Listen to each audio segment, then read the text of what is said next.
I'm FBI Special Agent Francis York Morgan. Francis York Morgan is the main antagonist in what has to be the best worst game of all time. If The Room had a twin, this is what it would look like. You must be kidding, aren't you? A cult classic that was released in 2010, the same year as Alan Wake, sold way less, but yet still getting a sequel in 2020? The FBI has sent you to the small town of Greenville to investigate the death of a young woman named Anna. Anna's death is somehow connected to a killer York has been chasing for quite some time. York has some unethical ways of solving cases, I guess you might say. I mean, this guy looks in his coffee, gets premonitions, and then somehow understands how the universe came to be. But seriously, coffee does work for this guy. Hey, does anybody want coffee? Who wants coffee? I just made a fresh pot of coffee. Does anybody want... York will run his findings by his subconscious friend Zach. Over the course of the game, you're going to hear tons of conversations between you and Zach, having you debate whether the guy really knows what he's doing or the closest psychiatric ward has a missing patient.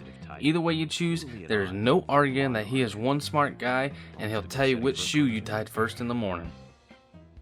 To me, the outsider FBI agent, every citizen of this town is a suspect.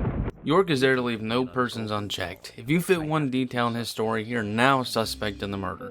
This causes a lot of tension between him and literally every person in this town. Well, except for Polly, the hotel lady. He might have a crush on her. Oh my, Mr. Morgan, you're embarrassing me. So early in the day, too. I think I'm a little too old for you. He has one job there, and he intends on solving this case, no matter who has to go down in the process. York has a lot of questions, and so will you. The main question you'll have, though, is who's this guy in the coat, and is that grass supposed to be sparking?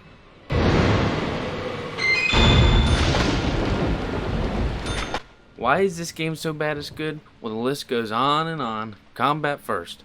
The Switch version is the director's cut from PlayStation 3, so this means there's no difficulty setting, so killing enemies is going to be like slicing butter with a hot knife. Nice shot.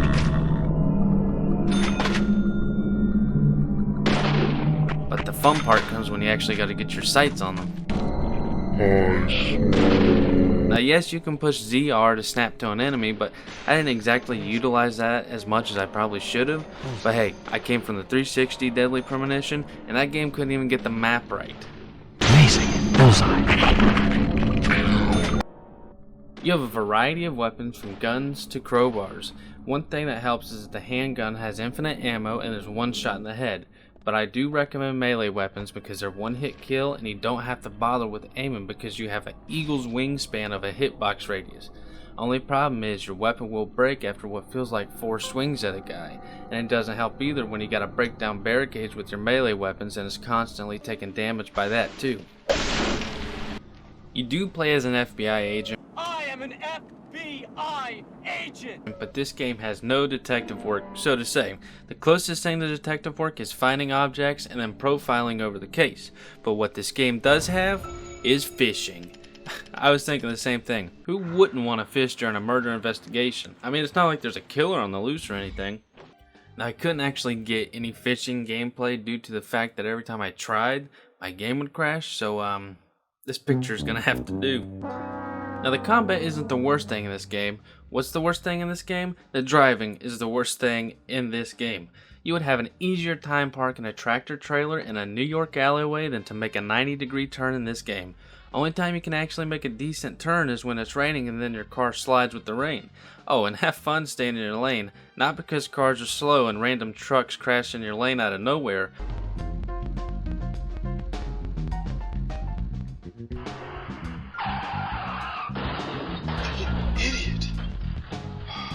But the car's handling will make you question if the developers ever driven a car a day in their life. It is so god awful.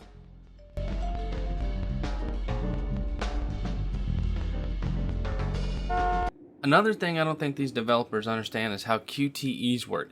This game has some of the roughest and shortest quick time events out of any game I've ever played. You're going to run down a hall while moving the left analog stick to the left and right, worrying about pressing the right button to dodge attacks. It was rough then, and it's even rougher now. The part that makes this game bearable, other than the story, is the soundtrack. I've been joking about this soundtrack since I beat the original.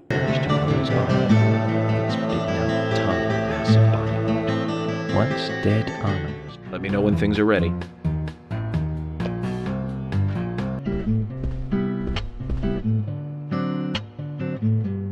Good morning, Mr. Morgan. Your breakfast is ready for you.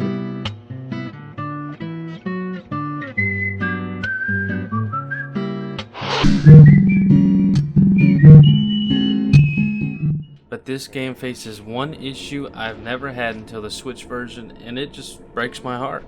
The sound will cut out and you won't hear voices, music, gunshots. I mean, legit, you will not hear anything, and it will happen for 15 to 30 minutes. This is a game changer, considering that this game solely relies on the story and the soundtrack to make it even worth a purchase. Now, I've stuck with this game through thick and thin through over the years. I've played it and replayed it, and I love it. The story of it is just astounding. I mean, you've never played anything like it. But this audio bug is definitely putting a damper on everything. It doesn't make the game worth full price at all. I would say if you saw this game for $10, it's a steal. I mean, you're getting an experience, and if they end up fixing this audio bug, then it's definitely worth $30. But with this audio bug and you not being able to hear voices in the soundtrack, right now this game is only worth about $10. I think one of the best comparisons I had was comparing this game to The Room.